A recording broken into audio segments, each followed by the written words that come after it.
Alhamdulillahirabbil alamin. Allahumma shalli ala Muhammad, Allahumma shalli ala Muhammad. Bersyukur kita kepada Allah karena hingga hari ini Allah masih memberi kita kekuatan, kesehatan, kesempatan, ilmu, umur, waktu, rezeki, nikmat yang besar dan nikmat yang terbesar, terutama ditakdirkannya kita oleh Allah dalam Islam dan iman. Dan ini adalah tiket awal untuk menuju surganya Allah, sebagaimana yang Allah firmankan di dalam surat Toha, surat yang ke-20 ayat ke-47. A'udzu billahi minasyaitonir rajim. Wassalamu ala manittaba'al huda. Wassalamu ala manittaba'al huda.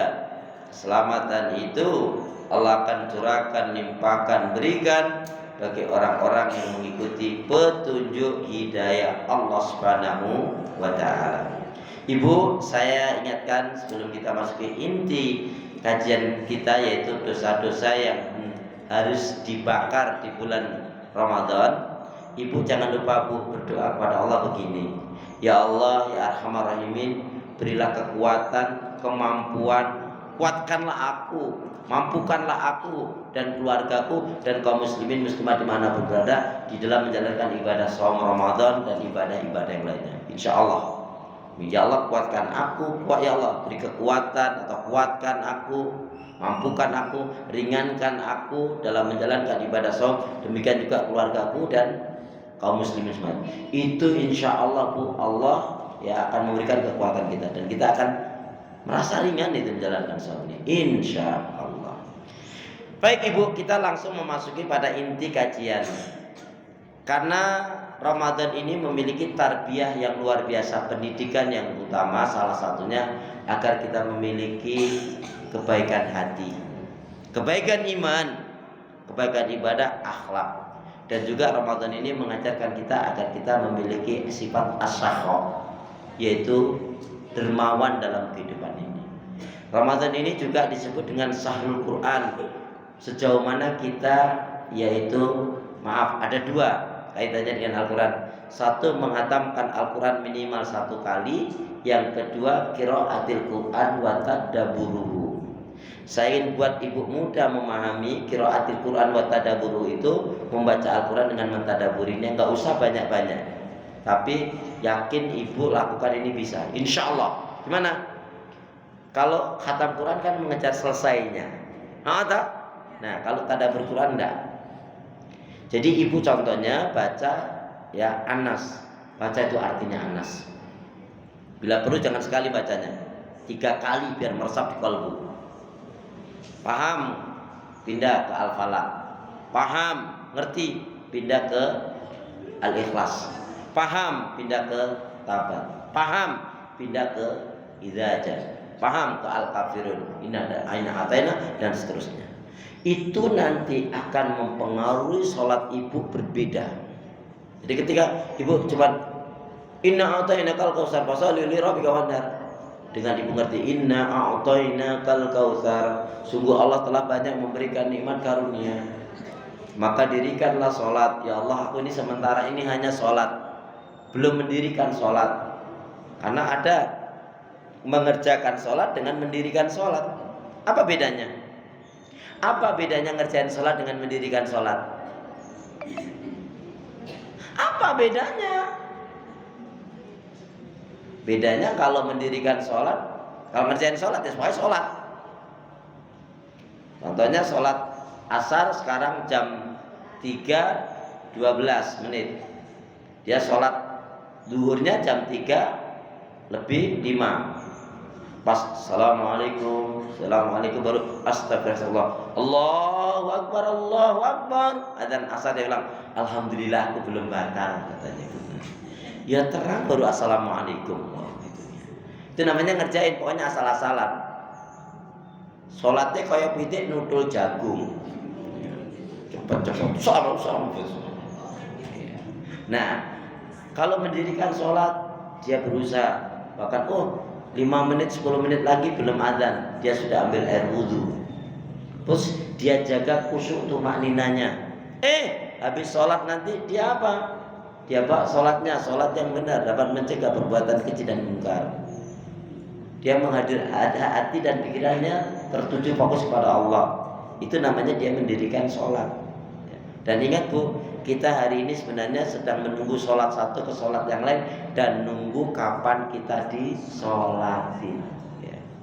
Makanya amalan yang paling pertama diperiksa oleh Allah adalah sholat. Tapi untuk ibu-ibu perhatikan, sholatnya kaum wanita, sholatnya kaum istri nggak diterima oleh Allah Subhanahu Wa Taala kalau pada hari itu dia menyakiti, membuat marah, membuat jengkel suaminya. Deal? Ini Ramadan loh. Harus jujur loh jawabnya. Ulangi Ustaz, nah seneng banget saya ulangi ya. Bu, sholatnya kaum wanita, sholatnya kaum istri tidak akan diterima oleh Allah Subhanahu Wa Taala kalau pada hari itu dia menyakiti, membuat marah, membuat jengkel suaminya.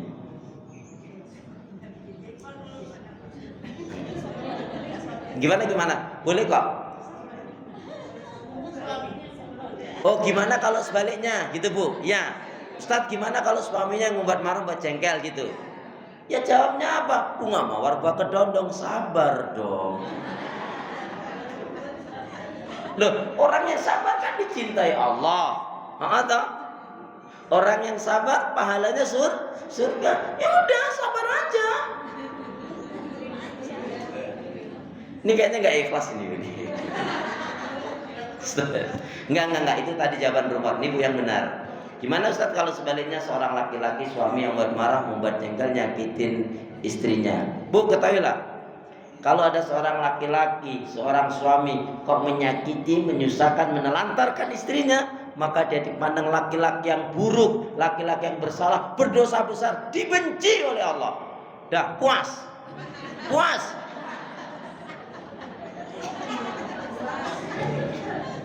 Cuman ada pertanyaan Ibu. Biasanya yang suka nyakitin suami atau istri? Kalau ibu bilang suami, saya tanya dulu nemunya di mana? Astagfirullah. Baik, Bu, karena kita ini nggak luput dari dosa. Kan Ramadan ini mendidik kita, mengajar kita baik hati, pikiran kita, perasaan kita, mata, pendengaran, penglihatan kita itu tunduk dengan hukum aturan syariat Allah. Tetapi namanya manusia ini tidak lepas dari yang namanya dosa. Maka ada dosa yang harus dibakar. Siapa yang dia tidak bisa membakar dosa-dosa ini di bulan Ramadan, Bu? Aduh, di luar Ramadan dia lebih susah, lebih sulit. Seperti tadi saya katakan, siapa yang dia tidak mampu menghatamkan Al-Quran di bulan Ramadan sekali, yakin di luar Ramadan dia lebih susah, lebih sulit bisa menghatamkan Al-Quran. Bahkan mungkin ke pondal-pondal dia nanti. Yakin susah. Makanya Ibu, rumus membacakan hatam Quran itu kan gampang. Rumus hatam Quran itu gimana sih caranya?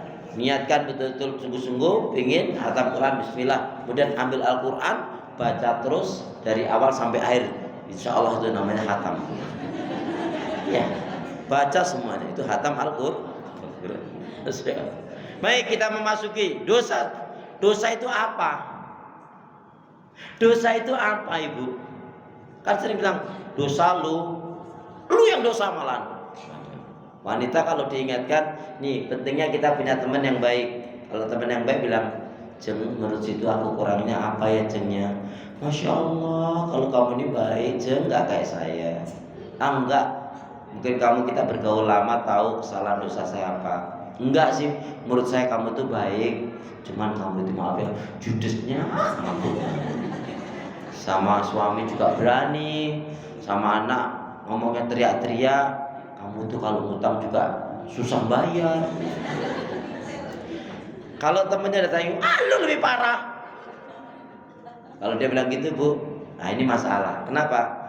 Karena suatu saat kalau orang seperti ini, ya percuma saya ngingetin. Paling-paling dia juga nggak mau. Akhirnya dia nanti akan tertarik dalam hal-hal yang buruk. Tapi lain halnya, Jeng, kasih dong nasihat. Kenapa? Aku tuh kayaknya sudah nggak tahan sama suamiku. Payah dia itu. Kalau teman yang baik, istighfar kamu. Selama ini kamu itu ya kurang bersyukur terhadap suamimu. Kamu belum menunaikan kewajibanmu. Ya, kamu mesti pikir tentang laki-laki yang lain ini. Kayaknya kamu nggak boleh kamu gitu. Istighfar, perbaiki ibadahmu, sholatmu. Tunaikan kewajibanmu sebagai istri yang sholihah. Nggak boleh gampang mengurusan cerai. Nanti kalau cerai itu yang janjiin kamu terus dia nggak mau, gimana kamu? Nangis kamu. Istighfar kamu. Nah, teman yang baik, khairul ashabi man yadullu alal khair. Sebaik-baiknya teman adalah yang menunjuki pada kebaikan. Saya tanya, what is dosa? Apa itu dosa?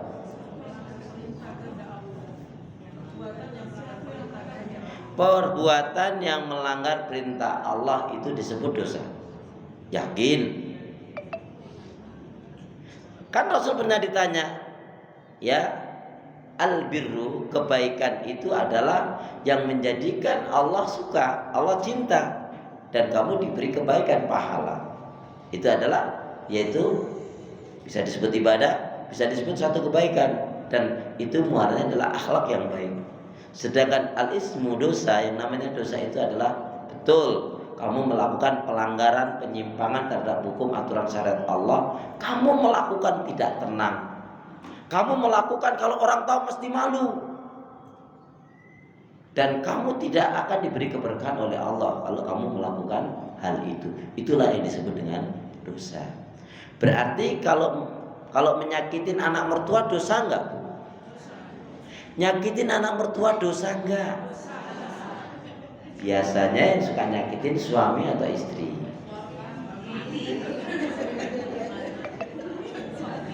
Ibu bilang suami, saya tanya lagi, nemunya di mana?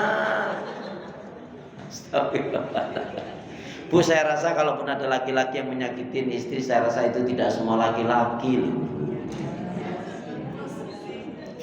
Baik, jadi dosa adalah sesuatu yang bentuknya pelanggaran terhadap hukum aturan syariat Allah, menjadikan termasuk merugikan yang lainnya, itu adalah dosa. Karena ada dosa kaitannya dengan Allah, dosa kaitannya dengan manusia. Baik, saya langsung pada poinnya saja. Jadi dosa yang hendaknya kita bakar di bulan Ramadan ini, yang pertama adalah al-kibr, sombong. Coba ibu renungkan ketika bangun tidur tiba-tiba kaki ibu nggak bisa digerakkan, tangan ibu bangun tidur nggak bisa digerakkan, mau apa? Bangun tidur tiba-tiba nih kuping ini nggak bisa ngedengar, mau apa? Bangun tidur nih mulut ini nggak bisa mingkem, gitu terus, repot. Nggak perlu kita sombong, Bu. Saya sampai hari ini belum tahu ada orang yang bisa melihat kupingnya sendiri. Nah, kaca lain lagi, Bu. Artinya nih loh, mata dengan telinga ini berapa jauh? Nggak bisa dia. Ibu bisa nggak melihat lubang hidung ibu?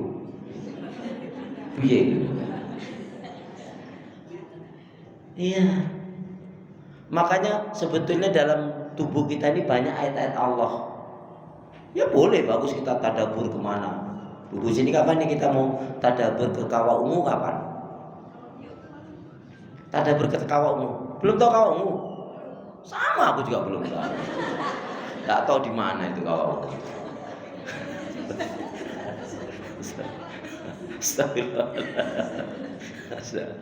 Bu, gak usah jauh-jauh dari diri kita, ini banyak ayat Allah. Contohnya bedanya antara kuku dengan gigi.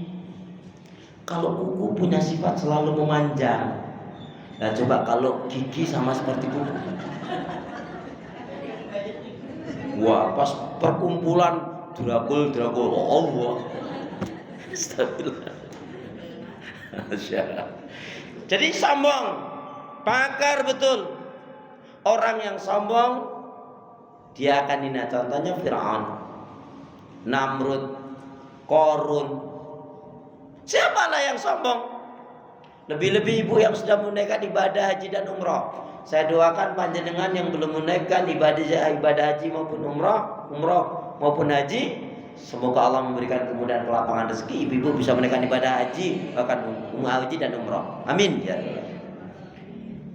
Tubuh kalau yang sombong tentang kecantikan, begitu ibu ketika haji atau umroh, di sana banyak orang-orang cantik, biasa aja mereka nggak merasa cantik.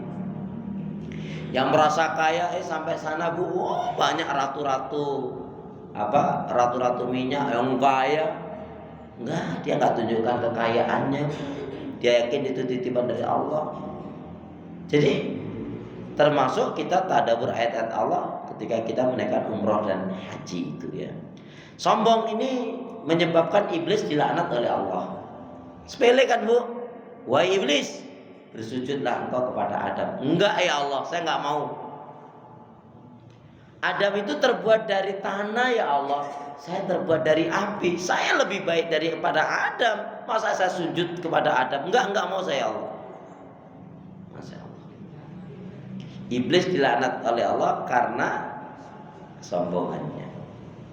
Merasa lebih baik, merasa benar, merasa kuat. Maka kalau di antara kita ada yang merasa kuat, merasa hebat, merasa benar, merasa berjasa, itu berarti kesombongan. Jangan diikuti bisikan ini. Ya Allah, iblis mengatakan, ya Allah, Adam itu terbuat dari tanah, saya terbuat dari api, saya lebih baik. Tapi betul nggak Bu sekarang pernyataan iblis itu? Kalau kita ini kan Bani Adam, anak Adam, betul nggak sih kita ini terbuat dari tanah? Gimana membuktikannya kita terbuat dari tanah? Saripati dari, ya, betul kita ini terbuat dari tanah, yakin? Gampang menandainya. Taunya kita terbuat dari tanah gimana? Lihat aja. Kalau dia suka belanja berarti dari Tanah Abang dia. Iya. Kalau dia suka cekcok berarti dari Tanah Sengketa mungkin. Kalau orangnya nyeremin berarti dia dari tanah kuburan kali. Astagfirullah. Ya, baik. Ibu lihat ayat tentang sombong. Al-A'raf 36, 40, 146.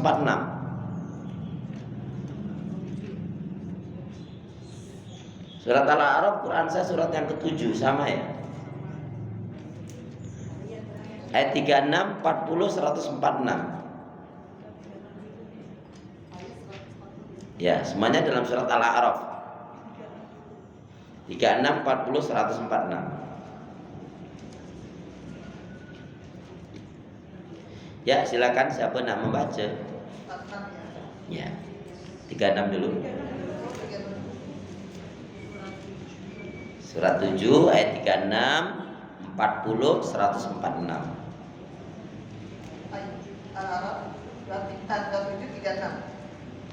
Ayat 36. J. Tetapi orang-orang yang mendustakan ayat-ayat kami dan menyombongkan diri terhadapnya, mereka itulah penghuni neraka, mereka kekal di dalamnya. Bu, ini sudah menjelaskan kesombongan itu memang gak ada toleran. Sampai Allah mengatakan dalam hadis qudsi itu, sombong itu pakaianku. Siapa yang dia sombong berarti dia menyaingiku. Allah gak suka. Makanya hadis Nabi, la yadkhulul jannah man kana fi qalbi misqala dzarratin min kibr. Gak akan masuk surga siapa yang dia punya sifat sombong walaupun hanya sebesar atom. Baik, ayat 40-nya. Ayat 40-nya ini sindiran Allah tajam sekali, Bu. Sesungguhnya orang-orang yang mendustakan ayat-ayat kami dan menyombongkan diri terhadapnya, tidak akan dibukakan pintu-pintu langit bagi mereka, dan mereka tidak akan masuk surga sebelum unta masuk ke dalam lubang jarum. Demikianlah kami memberi balasan kepada orang-orang yang berbuat jahat. Iya, maha benar Allah dengan segala firman. Ibu, untanya seberapa, jarumnya seberapa. Itu menunjukkan Allah murka betul. Ini bahasanya ijazul Quran, bahasanya apa? Ya, bahasa yang indah dari Al-Quran itu. Tidaklah orang-orang yang sombong itu akan dimasukkan ke dalam surganya Allah sampai hingga unta masuk ke dalam lubang jarum. Bayangkan, unta ini sepinten, jarumnya seberapa itu. Makanya tadi saya katakan di awal apa? Allah benci kepada orang yang sombong walaupun dia ahli ibadah, kecuali dia mau bertobat. Gak perlu sombong, Bu, apa aja yang disombongin. Ibu maaf ya, hidup di satu pulau semuanya dilengkapi, ada apa semuanya ada. Tapi nggak ada satu orang pun kecuali ibu sendiri. Enak nggak hidup seperti itu? Saya tuh sampai hari ini belum melihat sekaya-kayanya orang tuh makan sampai piringnya dimakan tuh belum pernah. Ibu pakai baju baru, alhamdulillah. Ibu pakai baju yang 300.000, 3 juta, 30 juta, itu bayang-bayangnya sama hitam. Apalagi kalau malam pas listriknya mati, nggak kelihatan. Ya, ini yang pertama. Jadi siapa yang dia merasa baik, merasa benar, merasa pintar, merasa tidak butuh, ya berarti ada kesombongan. Nggak butuh Allah, oh hancur kamu. Sombong yang sebenarnya adalah merasa tidak butuh, merasa berjasa, itu juga adalah kesombongan. Baik, yang kedua adalah dusta. Dosa yang harus kita bakar yang kedua adalah dusta. Allah nggak peduli, Allah nggak berhajat. Ketika ada seseorang nggak makan, nggak minum, berpuasa, nggak sahur dia, tapi dia tidak meninggalkan dustanya, melainkan apa? Puasanya tidak mendapatkan pahala kebaikan, melainkan hanya lapar dan haus. Bu, mudah-mudahan pedagang-pedagang yang ada saat ini sadar. Jangan sampai di bulan Ramadan para pedagang ini banyak yang mengais rezeki untung yang sangat banyak, tetapi nggak diberkahi oleh Allah karena ada kedustaan dalam dia berbisnis. Contohnya buku ini buku bagus loh, buku berapa? Katakan modalnya 5.000 misalkan, buku ini bagus, berapa? 8.000 aja. 7.000 Ustaz, gimana? Aduh, modalnya aja belum dapat. Nah, padahal sudah untung. Ini mungkin dia dapat keuntungan banyak, tapi puasanya gak diterima oleh Allah untuk apa? Gak berkah. Maka seorang laki-laki mau menikah saja dia harus memastikan dengan bertanya, biar tidak ada kedustaan. Apa yang ditanyakan oleh seorang laki-laki ketika dia mau menikah? Cuman satu. Apa itu? Kau masih gadis atau sudah janda? Gak usah dilakukan. Kau masih gadis atau sudah janda? Gak usah dilakukan gitu. Ini bukan keguyon. Ini ada ilmunya, ada hukumnya. Hukumnya di mana? Ketika seorang laki-laki menikah, begitu dia menikah, maaf ya, si wanita begitu akad nikah kan sudah menjadi suami istri. Tapi dia belum berhubungan suami istri, mengatakan, "Mas, maafin aku ya mas." Kenapa dek? Kenapa sayang? Aku ini sebetulnya bukan gadis, aku sudah gak gadis mas, aku sudah janda. Kalau si laki-laki itu mengatakan nggak apa-apa, nggak masalah, selesai.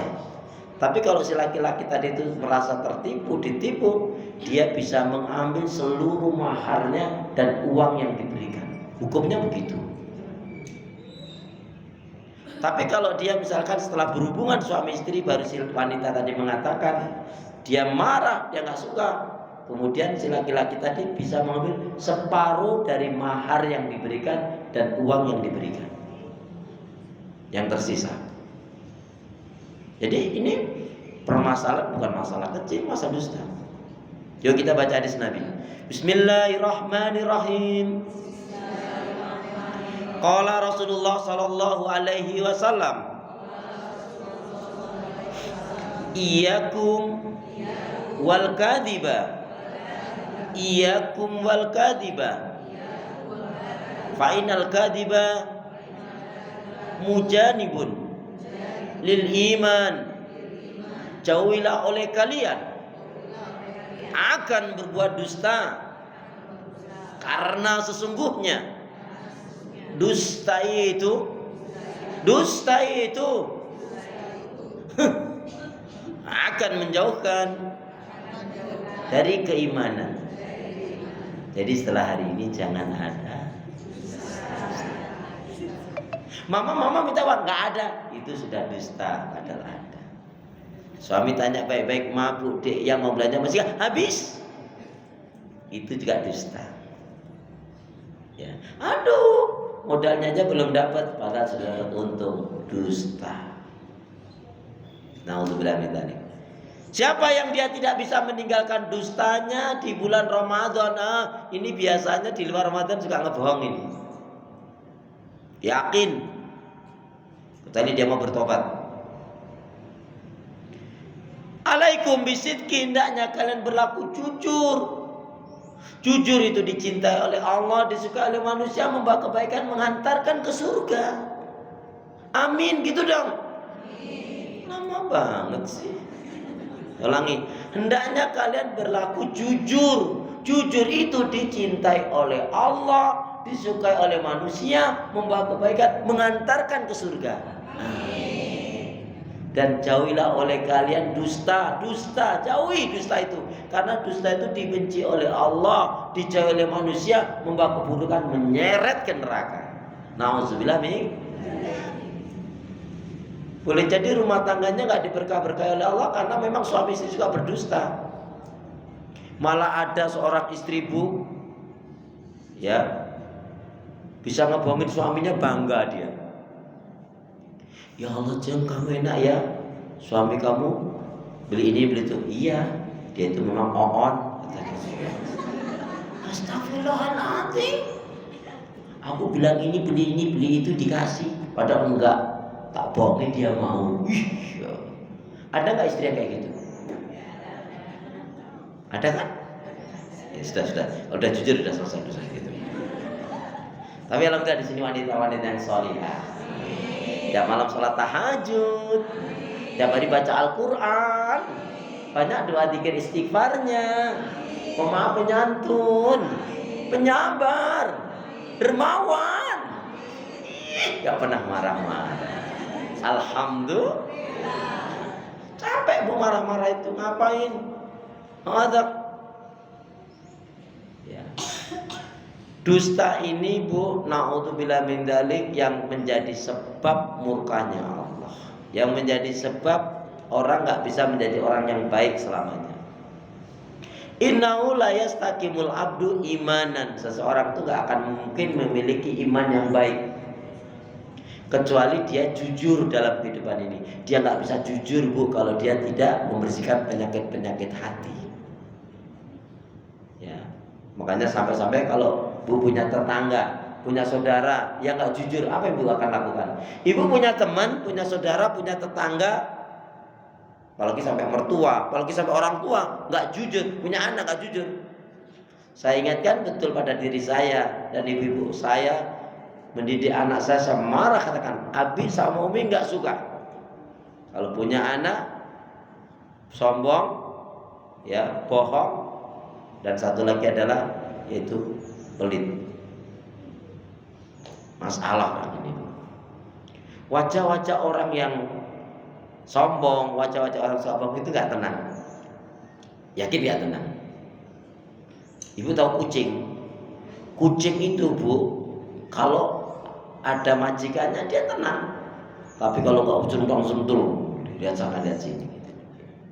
Nah, Ibu, jadi intinya jangan ada dusta setelah hari ini. Siap?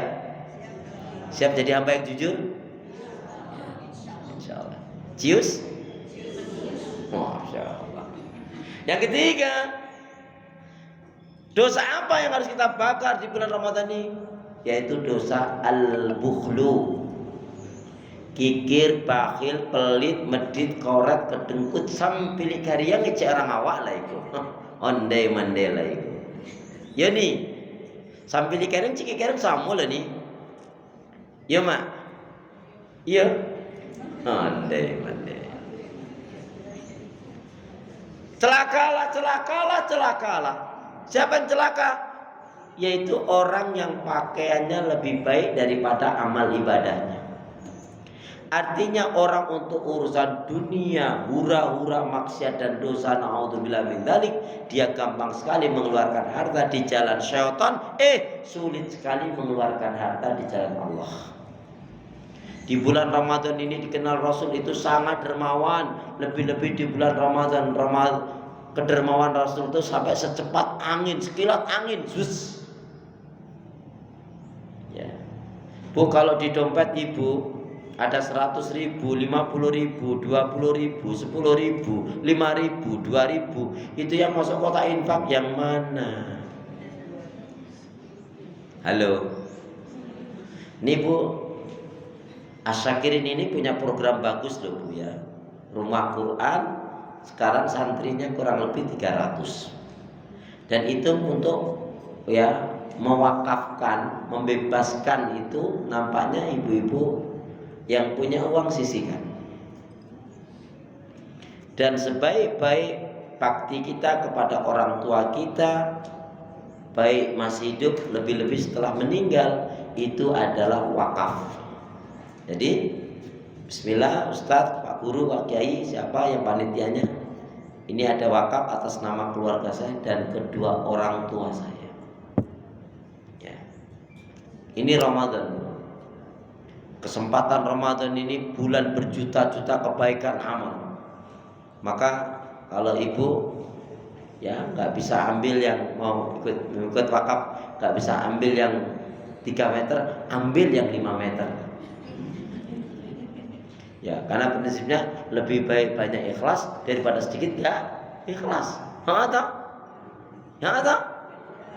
Udah sedikit nggak ikhlas, diungkit-ungkit najis. Jadi lebih baik banyak ikhlas daripada sedikit nggak ikhlas. Harta itu ada 3 loh Bu. Harta itu ada 3. Milik Allah, milik kita, milik setan. Kok gitu Ustaz ya? Harta milik Allah kalau kita infakkan, kita sedekahkan di jalan Allah untuk kebaikan ibadah dan amal solih, itu berarti harta milik Allah. Ya.